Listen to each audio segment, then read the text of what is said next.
Hello, everyone, and welcome to Venus Visions, where we dive deep into all things esoteric, especially divine feminine methodologies and things from ancient worlds, modern worlds, different historic types, and such. If you are interested in such topics, please do subscribe. Please do like as well.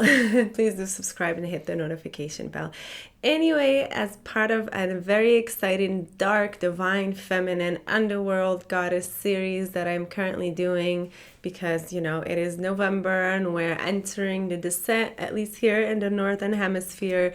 As a collective, we're entering the earth, its descent into the underworld, into winter, where we can really dive deep.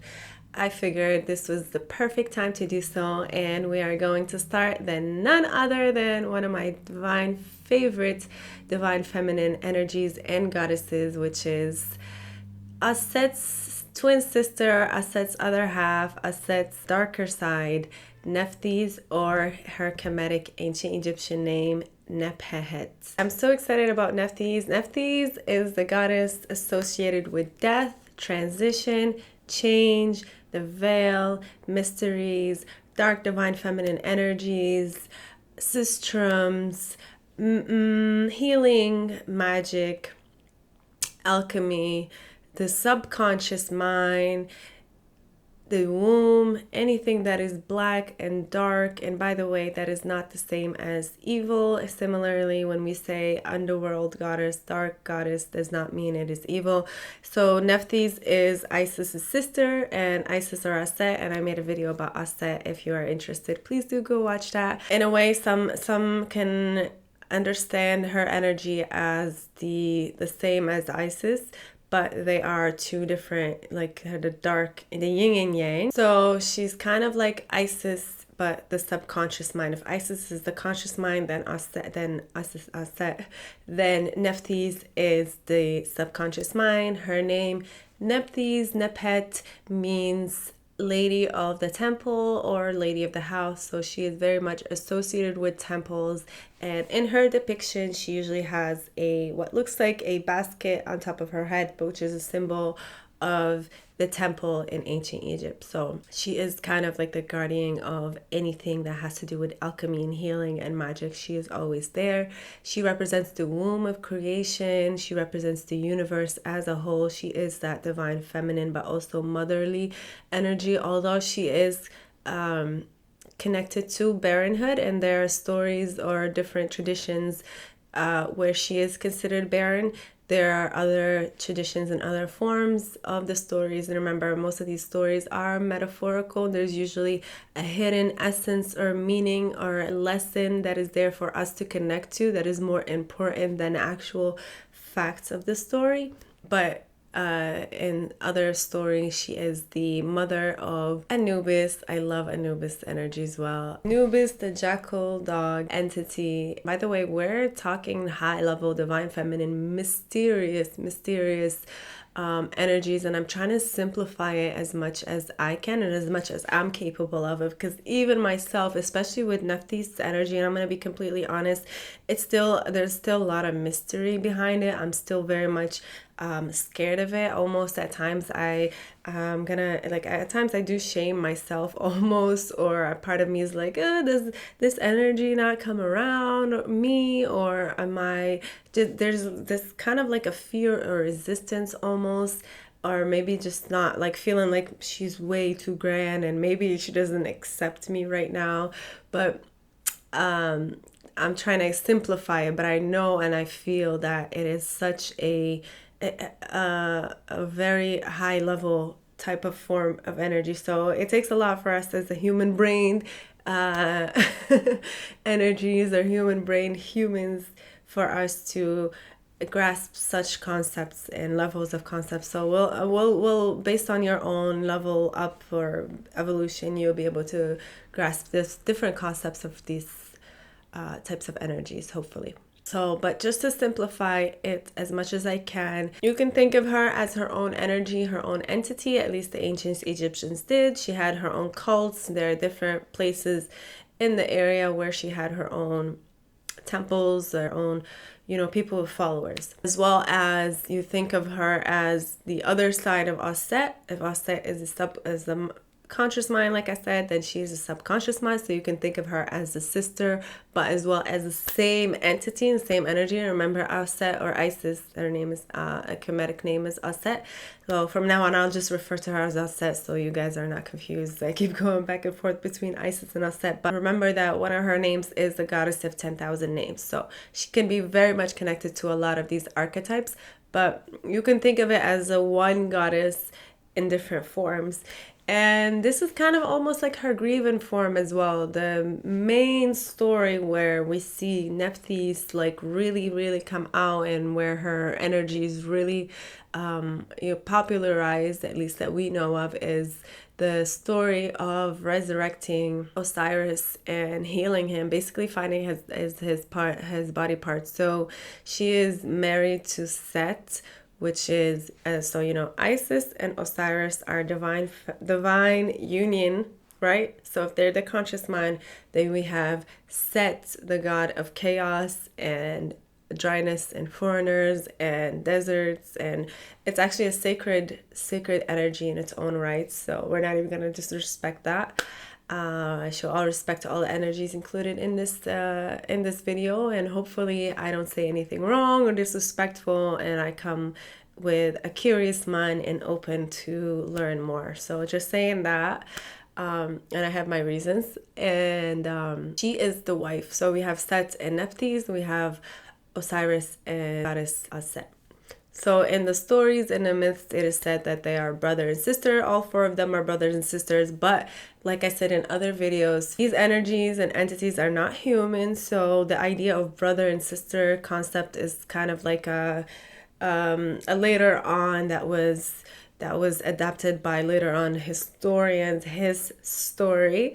But for me, the idea of brother and sister or twin energies kind of represent that they are mirroring each other. They are the masculine of one energy and the feminine of that same energy. Twin flames, it's like they like to say, but forget about the concept of twin flames. Whatever you learned from YouTube and social media, that's not what I meant.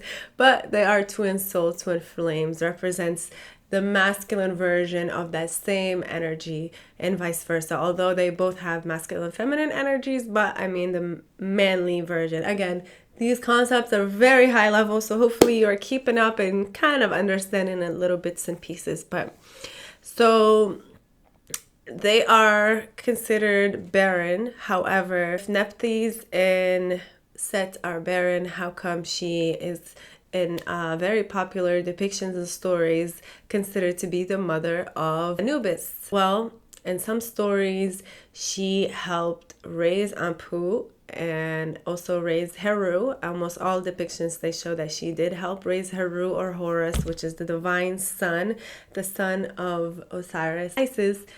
But in other stories, it is said that she and Osiris, Isis's man, we have Isis and her man Osiris, Nephthys and Set, but they said that Nephthys actually conceived a child with Osiris and had a baby called Anpu or Anubis. Basically, Set went and killed his brother, and part of it has to do with jealousy. We know that in some depictions it's because of the child, and some depictions Anpu or Anubis has really nothing to do with it. Set was always going to go after the brother anyways. So when he cut up his brother, which is, in my opinion, is considered the divine masculine also in our archetype. So this story can be found in our collective. Like I said, these things are very much high level, so they can all be different energies, actual real beings that exist, as well as represent an archetypical collective human story that is happening and continues to happen, because the stories that they gave us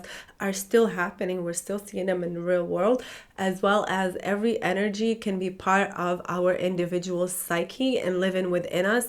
Remember, as above, so below. So every story in itself is like a metaphor. Like a Nephthys story is a metaphorical story of something that is within us as a human in our psyche that is awakened within us. So that is what is meant by embodying it.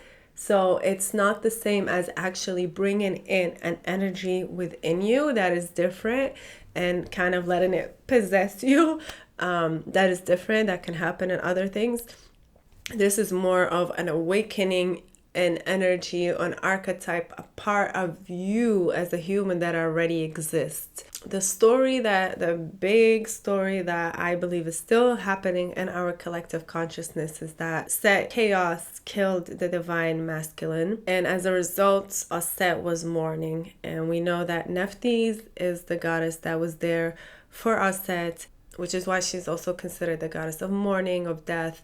And a lot of people, when they're going through some form of death, even I have a friend who's also like removing her womb. So for her, that was kind of like death, and she felt Nephthys actually come into her life. So you can feel the energy, the spirit itself can come into your life. You can awaken that, but you can also awaken it within you, and it can help you awaken that energy within you, if that makes sense. So when Set killed his brother, he chopped up his body pieces, put them all over so that Isis doesn't use her magic to bring him back to life. And so when she was mourning, she was in deep mourning. And again, this is why part of this is very, very, like, it pulls me a lot. Part of these stories is because it makes us feel like, you know what? We're all just humans anyway. It's okay to mourn in these phases of human emotions and human trials and tribulations and stories and archetypical, like, reoccurring, like, circumstances that keep happening in our lives, and it keeps happening again with our own. It happened with our ancestors. It's all they're all okay, and they're normal, and they're natural, and we keep finding these same stories and emotions in different, whether it's the Bible, the Quran, or the different mysterious different esoteric traditions. So yeah, she was mourning. So even the goddess Isis, Set, the goddess of 10,000 names, the divine feminine herself, right? She was mourning the loss of her love. And in a way, again, it's not like giving yourself permission to mourn, but it makes you feel, because we do tend to almost guilt ourselves when we're doing certain human things, like, why do I feel this way? Why do I act this way? Why do I do this? And it's all very normal. Myself, when I was going through, and I'm still going through it 3 years later, the death of my mother, that's when I got to know who Nephthys even is. That's when she kind of showed up into my life. And these energies are very mysterious. They kind of just show up in your life when you most need them. So if you're finding yourself watching this video and you feel like you're very much connected to this energy, you're probably going through mourning as well, or going through some kind of phase of change, of letting go. And so she comes in with a very compassionate, loving energy, and she was there with Set. Again, these metaphorical story, you can connect them to your own life. So she was there with Set and crying with her and helping her heal. It was her and Hermes Trismegistu, Thoth, Jehuti, they have different names. But these two energies were the ones that were there with the goddess of 10,000 names herself. And her role was to remind Set of who she was, because Set, even in that moment, kind of forgot who she was. And she kept telling her, remind me of who I am. And that was the only thing that kept her going, like, remember who you are, remember who you are. And so it's so interesting, because the friend that I mentioned about her womb and doing the surgeries and stuff like that, that was kind of like what she was sharing with me, is like when it felt like Nephthys just came into her life, and it kept reminding her of like who she was. And she didn't even know the story of how she is in the ancient Kemetic ancient books. These are the stories, is that she is there to remind us that of who she is.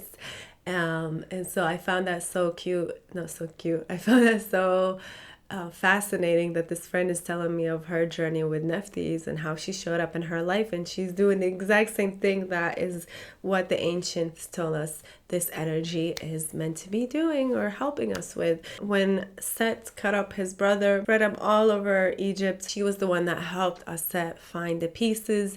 She was the one that helped Set reconstruct him and eventually bring him back to resurrect Osiris, the divine masculine, in order for Set to get pregnant and give birth to the divine son. And some stories and some depictions and hymns, she is considered to be loving and in love with Osiris as well, but it's not like the human, like, oh my God, she's in love with her sister's husband. Like I said, I feel like I believe these energies are just equals of one another. So if Isis is the same as Nephthys, but they're different faces, then Nephthys is the mourning phase of Isis, but she's still also, even in her mourning phase, she has so much wisdom. She's very mysterious. She is she's considered the goddess of the temple, right? She is associated with magic and mystery and creation and death. So it's not just death and the mysteries of transition and that between time, between worlds, but also creation, because the womb, the black soil, the fertile soil. I mean, we know the most fertile soil is black. Same thing with the womb, that black emptiness, the void, the subconscious mind where so much can be created. So even though it is dark and underworld and you can't see it and it's associated with death and endings and change of the old, it is also part of creation. As you know, when I said in older videos, is that with every death, something is born, and with every birth, something is dying as well. She was there for Set. She helped her find all the pieces, and together there's the famous depictions where Set stands at the feet of Osiris and Nephthys at the head, and there's so much mystery to this picture and this story. So this is just kind of like a simplified version, like I said, and what I understand so far, and with knowledge and hopefully with evolving with knowledge and everything, even spirituality, we continue to evolve. When I have more, I'll happily share that with you. Yeah, she was there with her, and they stood there together and they helped bring back Osiris. So even her, as her mourning, she was very much in love with Osiris, and he loved her as well. And there's certain stories and hymns, and I'll share them with you here if I find them. It makes me think, if Osiris is the divine masculine and its shadow form returns into kind of like chaotic or chaos, then that means that a divine masculine still loves his divine feminine. They're in union, they're in love. We're speaking of love. That divine masculine still honors, protects, and loves her in her shadow phase, in her mourning aspect. Like, that's what the story kind of represents, more of that than it represents her going to cheat or polygamy or anything like that. Some other facts about Lady of the Night, Lady of Death. They're in her cults or her priestesses. There's, I spoke about, the priestess of Sekhmet, and in ancient times there were these different schools of thoughts and different cults and different groups, and that's kind of how society worked together. So they were like, her cult was kind of like for mourning, right? So a lot of her priestesses were hired during mourning. Whenever someone lost someone during death, or if somebody dies, you hire these groups of women. And interesting enough, this tradition is kind of still living now in certain countries in Asia, Pakistan, Afghanistan, and certain, I believe Iraq, and certain Arab countries in the Middle East, where they have women that you hire that come grieve with you.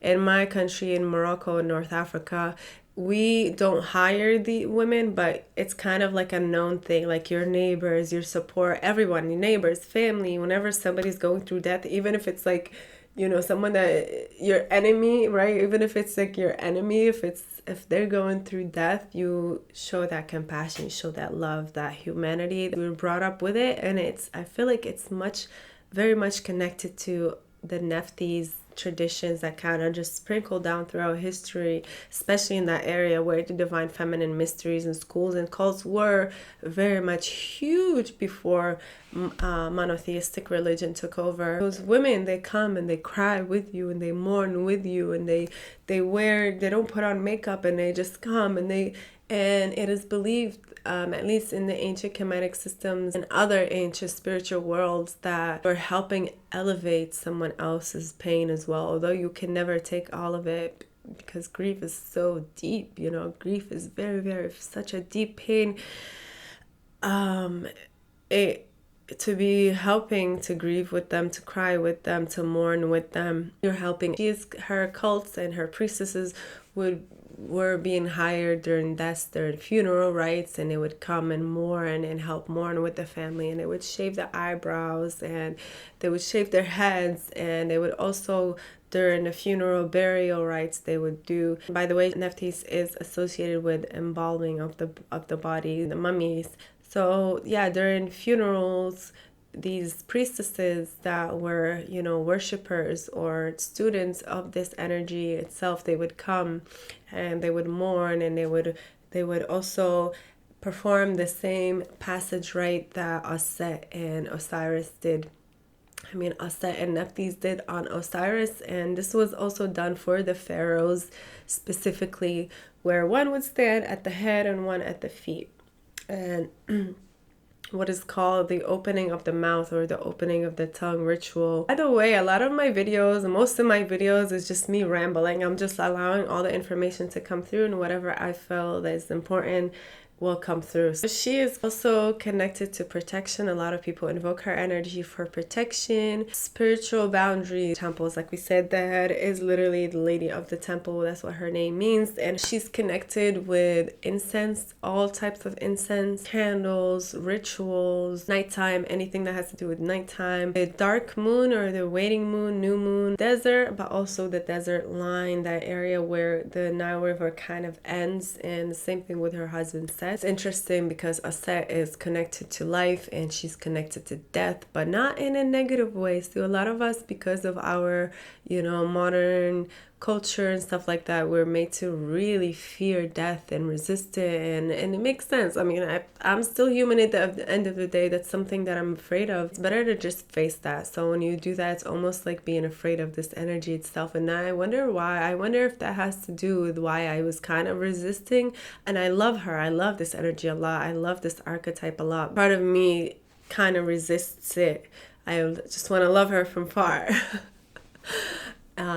Although she's just very, very, very, very important. So if Isis is connected to life, then she is connected to death. And together, they come together in order to manifest the creation of the resurrection of the divine masculine and the creation of the divine masculine, or as Zeru or Horus. Just to think of that, I think that has a lot of meaning, a lot of mysteries that maybe I don't even understand right now on a conscious level, but I feel it, and I know there's a lot of hidden meaning there. Almost like Osiris represents the idea of life itself, not just living, you know, life itself. And part of life is birth and death. So both of them are there to bring this energy up. Some of her colors are black, blue, some of the animals that she is connected to. And again, like I said, as above, so below, as within, so without. Every animal, every depiction they ever had is just so, in itself can be a video. Every animal is hidden meanings of how it links to this energy in that animal. In her morning phase, both her and Aset are depicted as a kite bird. In her protective form, she is the falcon. Falcons are very fast and precise and quick, and so I feel like that is also associated with her energy when it comes to like healing and protection. And in her protective form, she is depicted as the falcon. All right, so that is all I have for you for today. Very basic, very cute surface level kind of understanding or introduction to Nephthys. Again, this is my dark, divine, feminine Underworld goddess series. I'm so excited to show you some more. If you have anyone that you want me to talk about or make a video on, please do write that below. If you have any connection to Nephthys, any stories, how she came into your life, any mysteries, things that you know about that. You guys know I love conversations like this, and I love talking to you guys and starting these types of conversations. So please do write me below. I do answer comments. Our channel, this channel specifically, is still very small, very intimate, and I love it. I love it. I love it. So thank you guys so much. Everyone who subscribed, everyone who supported me, commented, and liked my stuff. I honestly really appreciate it, and it really means a lot. And I've had other social media platforms that, you know, went big, and nothing spiritual. This is my first attempt at doing actual spiritual things, which is something I'm very passionate about, and teaching, which is something I'm very passionate about. Usually I really, so when it blows up and it becomes really big, I love the comments and I love the likes and I love all of that, but it's not, I don't know, there's something very meaningful, something very beautiful when the channel and the platform is still very intimate, and you still, you know, those group of people in the beginning that are there with you that are still gonna watch your content even though it says 3 views or 4 views or 0 likes and 0 comments. There's something very special about them. So thank you all so much. I love you all. Thank you all for your love, support, and let's get these conversations started on dark feminine goddesses, specifically Nephthys. Please do write me below. Bye. Thank you for watching.